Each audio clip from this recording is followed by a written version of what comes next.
우리 함께 기도하심으로 목요 기도의 시작하도록 합시다. 같이 기도하겠습니다. 하나님, 오늘 우리에게 주의 말씀을 주시고 주의 말씀을 통해서 그리스도와 우리의 관계가 어떠한지에 대하여, 하나님께서 우리의 구원을 어떠한 방식으로 이루셨는지에 대하여 말씀을 통해 살펴보게 하옵소서. 주께서 지혜를 주시기 원하오며 예수님 이름으로 기도합니다. 아멘. 오늘 우리가 함께 살펴볼 로마서 말씀은 로마서 6장 5절과 6절 말씀입니다. 이 말씀에서 바울이 강조하고자 하는 것은 계속해서 그리스도와 연합을 만들려고 또 이뤄내며 주어지게 된 것이 무엇인가 하는 것에 대해서 계속해서 말씀하고 있습니다.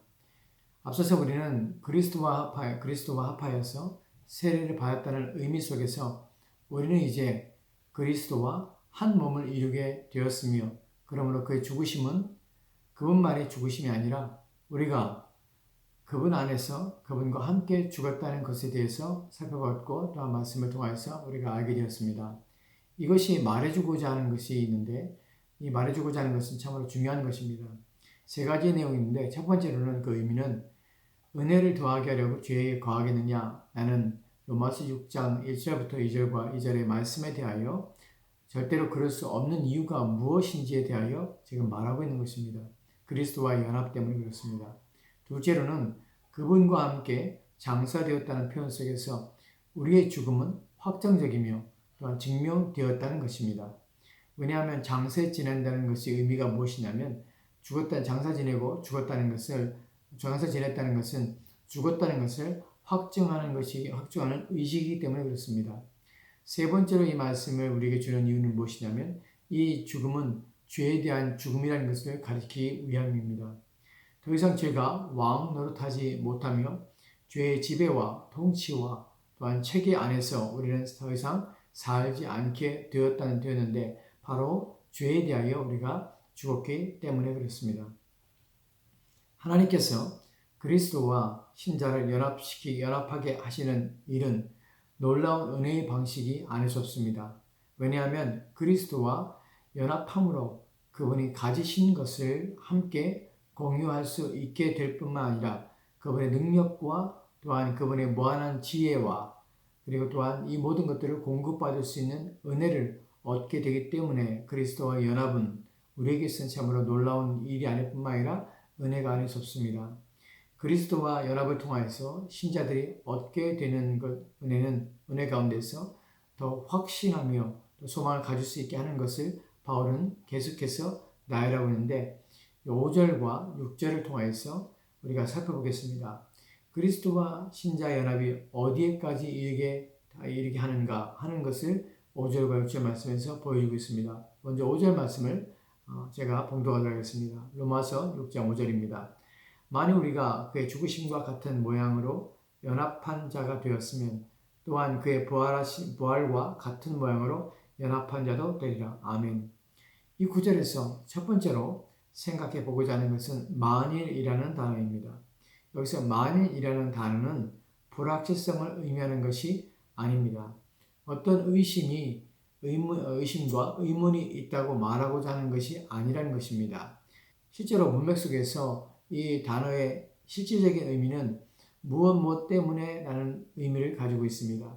즉, 우리가 그의 죽으심을 본받아 연합한 자가 되었다는 것이 사실이기 때문에 라는 것입니다. 그렇기 때문에 다음에 나오는 일이 가능하며 실제로 일어나게 되는 것인데, 그의 부활과 같은 모양으로 연합한 자가 되는 것입니다. 둘째로 우리가 생각해야 할 단어는 연합하다라는 단어입니다. 이 뜻은 함께 자라다, 즉 본질적인 연합을 의미하는 것으로 함께 자람을 의미하는 것입니다.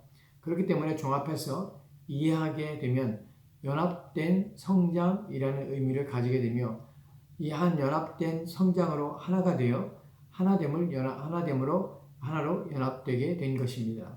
이것이 말하고자 하는 것은 그리스도와 신자의 연합의 본질적인 성질을 강조하기 위한 것입니다. 본질적인 성질이라는 것은 우리가 그리스도와 연합됨으로 그의 본질적인 성질을 우리 또한 공급받아 소유하며 그 안에 머물며 그와 같이 된다는 것입니다. 이러한 내용은 이미 그리스도께서 요한복음 15장에서 포도나무 비유 속에서 우리 가운데 말씀하신 바가 있습니다. 요한복음 15장 5절 말씀을 보면 이렇게 기록되어 있는데 제가 봉독하겠습니다. 나는 포도나무요 너희는 가지라. 그가 내 안에 내가 그 안에 그 안에 거하면 사람이 열매를 많이 맺나니 나를 떠나서 너희가 아무것도 할 수 없음이라. 아멘. 주님께서는 나는 포도나무요 너희는 가지니라고 말씀하십니다. 그리고 그가 내 안에 내가 그 안에 거하면 사람이 열매를 많이 맺는다고 합니다. 이것은 자연 법칙이자 또한 과실수의 본질적인 것입니다. 포도나무 가지가 포도나무에 붙어 있어야 열매를 맺을 수 있게 됩니다. 그 열매는 반드시 또한 포도일 수밖에 없는 것입니다. 어느 누구도 포도나무의 가지에서 호박이나 또한 수박을 기대하지 않습니다. 왜냐하면 포도나무는 본질적으로 포도 열매를 맺는 본질적 성질을 가지고 있기 때문입니다. 즉 우리가 그리스도와 연합하였다는 것은 그와 함께 성장하는 것으로 그분의 본질적인 성질과 연합하게 되어 그분이 가지고 계시는 본질적인 성질의 열매와 같을 수밖에 없으며 그 열매를 맺을 수밖에 없다는 것입니다. 그렇기 때문에 열매로 나무를 알게 된다는 말씀 또한 예수님께서 하시는 것입니다. 마태복음 7장 17절 말씀을 보면 이렇게 기록되어 있습니다. 제가 봉독합니다. 이와 같이 좋은 나무마다 아름다운 열매를 맺고 못된 나무가 나쁜 열매를 맺나니 좋은 나무가 나쁜 열매를 맺을 수 없고 못된 나무가 아름다운 열매를 맺을 수 없느니라. 아멘. 주님께서 이와 같이 좋은 나무마다 아름다운 열매를 맺고 못된 나무가 나쁜 열매를 맺는다고 합니다. 그것이 확실한 이유는 무엇입니까? 좋은 나무가 나쁜 열매를 맺을 수 없을 뿐만 아니라 못된 나무가 아름다운 열매를 맺을 수 없는 그 본질적인 속성 때문에 그렇습니다.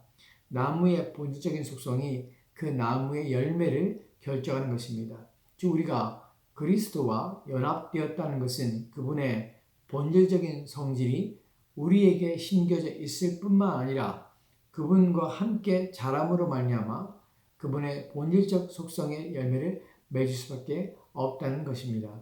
이것이 연합 관계 속에서 우리의 삶에 미치는 주님의 영향력입니다. 다시 로마서 6장 5절 말씀을 보면 제가 봉독합니다. 만일 우리가 그의 죽으심과 같은 모양으로 연합한 자가 되었으면 또한 그와 같은 모양으로 연합한 자도 되리라. 아멘. 이제 우리가 살펴보고자 하는 다른 단어는 개역개정에서는 같은 모양으로라고 번역이 되었지만 이전 개역 한글 성경에서는 본받음이라고 번역이 되었습니다. 이제 우리가 그의 죽으심과 같은 모양으로 개역개정에서는 우리가 그의 죽으심을 본받음으로라고 번역이 됐다는 것이에요. 바울은 우리가 그의 죽으심을 본받아 연합한 자가 되었다고 합니다. 어떻게 그렇게 되는 것입니까? 가시적으로는 우리의 죽음과 부활은 주님의 죽음과 부활과 동일하지 않습니다. 물론 주님에게 일어난 모든 것은 독특하였기 때문에 그렇습니다. 그분은 영원한 하나님의 아들이었으며 현재도 그렇기 때문입니다. 그러므로 주님에게 일어난 모든 일은 우리에게 있을 수 없는 독특성과 고유함을 지니고 있습니다. 그렇기 때문에 바울은 우리가 마음으로 이 구별을 하라고 본받아라는 말을 사용한 것입니다. 우리의 죽음과 부활은 그리스도의 죽음과 부활을 본받는 것입니다. 그러나 본질적으로 동일하지 않습니다.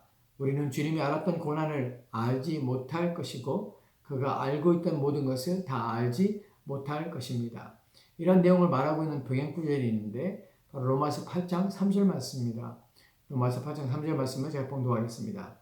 율법이 육신으로 말미암아 연약하여 할 수 없는 그것을 하나님은 하시나니 곧 죄로 말미암아 자기 아들을 죄 있는 육신의 모양으로 보내어 육신의 죄를 정하사. 아멘.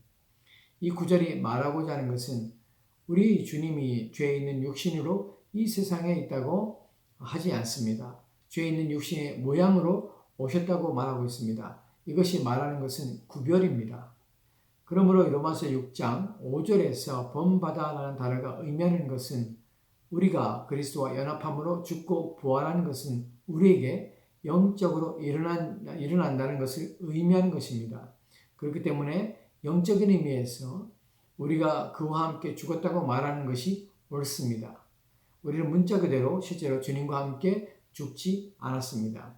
우리는 결코 주님이 죽으실 때 겪었던 고뇌를 알지 못할 것입니다. 그러나 중요한 것은 우리가 그와 같이 영적 관계 때문에 그의 실질적인 죽음이 가져온 결과와 귀추가 우리에게 미치다는 것입니다. 다시 로마서 6장 5절 말씀을 보면 로마서 6장 5절 말씀 제가 봉독하겠습니다. 만일 우리가 죽으심과 같은 모양으로 연합한 자가 되었으면 또한 그와 같은 모양으로 연합한 자 되리라. 아멘. 이제 여기서 우리가 중요하게 여겨야 한 또 다른 단어가 있는데 자주 오해되는 표현입니다. 그의 부활을 본받아 연합한 자가 되리라고 하는데 바로 되리라라는 단어가 가지는 의미 때문에 그렇습니다. 되리라는 한글의 의미는 아직 이루어지지 않은 미래적 시점에 대해서 말하는 데 사용되고 있습니다. 즉 우리의 미래 육체의 부활을 가리키는 것으로 생각하기 쉽다는 것입니다. 물론 그것도 내포하고 있는 것은 사실입니다. 그러나 만약 그것만이라고 한다면 이 시점에서 말하는 것은 지금까지의 내용이 현재 무의미한 것이 되는 것입니다.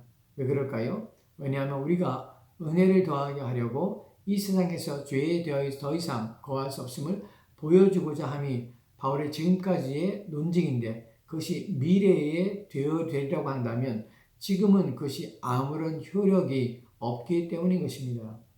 바울이 말하고자 하는 것은 지금 당장 우리 안에 일어난 일이며 왜 우리가 더 이상 죄에 거하지 않으며 그럴 수 없는가에 대한 명확한 증거를 지금 말하고자 하는 것입니다. 그는 우리가 지금 이 세상에서 그리스도인으로서 살아가는 것에 대하여 말하고 있는 것입니다. 로마서 6장 4절 말씀을 보면 제가 봉독합니다. 그러므로 우리가 그의 죽으심과 합하여 세례를 받음으로 그와 함께 장사되었나니 이는 아버지의 영광으로 말미암아 그리스도를 죽은 자 가운데서 살리신 것 같이 우리로 또한 새 생명 가운데서 행하게 하려 함이라. 아멘. 이 구절에서 바울이 무엇이라고 합니까? 이는 아버지의 영광으로 말미암아 그리스도를 죽은 자 가운데 살리신 것 같이 우리로 또한 새 생명 가운데서 행하게 하려 함이라고 합니다. 우리로 또한 새 생명 가운데서 행하게 하려 하는 것은 미래에 되어질 것이 아니라는 것입니다. 지금 당장에 그리스도 안에서 그와 연합한 자들 가운데서 일어나고 있는 일입니다. 그리스도인들이 왜 그리스도와 본질적인 성질 안에서 동일성을 유지하며 그리스도의 성품의 열매를 맺고 살게 되는가 하는 것은 바로 그들 안에 새 생명이신 그리스도께서 계시기 때문에 그들이 새 생명 가운데 행하고 있는 것입니다. 지금 그들 안에서 일이 일어나고 있는 것입니다. 그렇기 때문에 로마서 6장 5절 말씀에서 되리라라고 하는 것은 미래를 가리키는 것이 아니라는 것입니다. 지금 그리스도인들 안에 그리스도인들 안에는 새 생명이 있으며 그 새 생명 안에서 살고 있기 때문에 더 이상 죄가 왕노릇하지 못하고 있으며 죄의 통치나 다스림이나 체계에 순종하지 않고 살고 있게 되는 것입니다. 이런 내용을 더욱 설명하며 강조하며 확증하고자 주어지는 말씀이 바로 6절입니다. 다시 로마서 6장 6절 말씀을 보면 우리가 알거니와 우리의 옛사람이 예수와 함께 십자가에 못 박힌 것은 죄의 몸이 죽어 다시는 우리가 죄에게 왕노릇하지 아니하려 함이니. 아멘. 여기서 우리가 알거니와 우리의 옛사람이 예수와 함께 십자가에 못 박혔다고 하는데 못 박혔다는 단어는 현재형이 아니라 과거형입니다. 그것은 과거에 일어난 것으로 시제가 부정과거 시제로 그 행동이 이미 끝난 것을 표현할 때 사용하는 문법적인 방식인 것입니다. 우리는 주님과 함께 십자가에 못 박히고 있는 것이 아닙니다. 우리는 이미 십자가에 못 박혔습니다. 옛사람이 주님과 함께 못 박힌 것입니다. 이 구절에서 바울이 중요하게 말하고자 하는 것을 살펴보면 우리가 알거니와 라는 말의 의미입니다. 바울의 이러한 표현은 우리로 하여금 이미 우리 모두가 알고 있는 어떤 것, 우리에게 친숙하고 절대적으로 확신하고 있어야 할 어떤 것을 연상하게 하기 위함인 것입니다. 그러나 이것은 결코 체험적으로 아는 것이 아니라는 점을 여러분에게 말씀드립니다. 우리는 직접 체험함으로 인하여서 우리가 그리스도께서 십자가에 죽으실 때 함께 죽은 것이 아니며 부활하실 때에 우리 또한 체험적으로 그리고 경험적으로 그분의 부활에 참여한 것이 아닙니다. 그러한 일은 일어나지 않았으며 누구에게는 일어나지 않는 것입니다. 우리의 손에 못자국이 생기거나 또는 옆구리에 창에 찔린 자국이 만들어지지 않습니다. 왜냐하면 이것은 체험적으로 알게 되는 것이 아니기 때문에 그렇습니다. 이것은 체험적인 지식이 아니라 믿음의 지식인 것입니다. 믿음으로만 아는 지식이며 믿음이 들어올 때에 깨닫게 되고 알게 되는 것이 지식인 것입니다. 믿음으로 인하여 이것을 확신하게 되고 알게 됩니다. 믿음이 들어오게 되면 우리는 우리의 옛사람이 예수 그리스도와 함께 십자가에 못 박힌 것을 알게 됩니다. 우리의 믿음이 우리의 옛사람이 주님과 함께 십자가에 달려 죽었다는 것을 알게 되는 것입니다. 또한 우리의 죄의 몸이 죽어 다시는 우리가 죄에게 종노릇하지 못한다는 사실을 알게 되며 확신하게 되는 것입니다. 이것이 바로 믿음의 역할이며 믿음이 우리 안에서 일으키는 확신인 것입니다. 마지막으로 바울이 말하는 옛사람이라는 의미가 무엇을 말하고 있는가 하는 것에 대해서 말씀을 드리도록 하겠습니다. 옛사람이란 육체적 본성과 육체적인 모든 기질을 의미하는 것이 아닙니다. 또한 중생 이전에 있었던 도덕적 존재를 의미하고 있지도 않습니다. 그렇다고 해서 정욕을 가진 육체를 의미하는 것도 아닙니다. 바울이 여기서 옛사람을 할 때 로마서 5장 12절을 보면 분명한 의미를 알게 되는데 로마서 5장 12절 말씀을 제가 봉독합니다. 그러므로 한 사람으로 말미암아 죄가 세상에 들어오고 죄로 말미암아 사망이 들어왔나니 이와 같이 모든 사람이 죄를 지었으므로 사망이 모든 사람에게 이르렀느니라. 아멘. 바울은 한 사람으로 말미암아 죄가 세상에 들어오고 죄로 말미암아 사망이 들어왔다고 말하고 있습니다. 여기서 한 사람은 아담을 가리킵니다. 옛사람이란 바로 아담 안에 있던 자입니다. 즉 우리 모두는 아담 안에 있었던 사람들이었습니다. 우리 모두가 아담 안에 있었다는 것은 우리 모두는 태어날 때부터 아담적인 옛사람으로 태어난다는 것입니다. 아담적인 옛사람은 타락한 아담의 부패성을 그대로 가지고 있을 뿐만 아니라 죄의 종노릇하는 상태이며 하나님과 원수가 된 상태인 것입니다. 이러한 옛사람이 죽은 것입니다.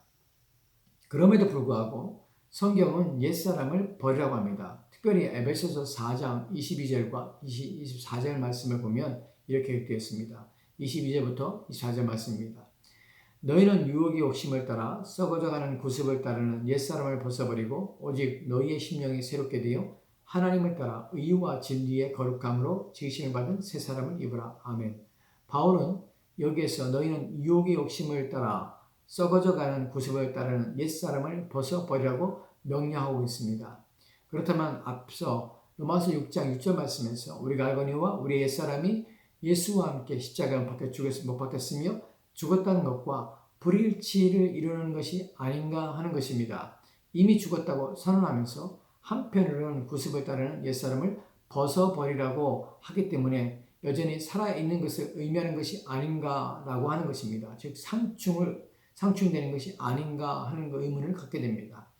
이는 서로 상충되는 것이 사실은 아닙니다. 왜냐하면 옛사람은 우리가 아담 안에 있었던 우리의 옛 인간 존재이며 율법 안에 있었고 죄 아래 태어났고 아담과 함께 죄를 지었고 그래서 아담의 죄의 결과들을 다 함께 거둔 사람들입니다. 그 옛사람은 하나님의 진노와 정죄를 받고 태어난 것입니다. 그러나 그 사람이 이제 그리스도와 함께 죽은 것입니다. 그렇기 때문에 바울은 그리스도 안에 있는 자에게 결코 정죄함이 없다고 합니다. 왜 그렇습니까? 우리는 더 이상 그 옛사람이 아니기 때문입니다. 우리는 그리스도 안에 있는 새 사람인 것입니다.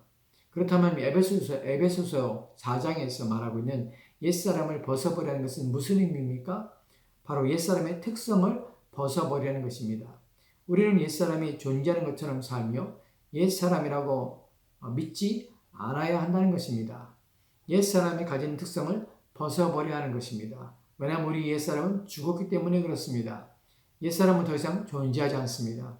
그러나 옛사람의 습성과 특성들이 아직 우리의 마음에 배어 있고 남아있기 때문에 그것을 벗어버려야 할 일이 우리에게 있는 것입니다.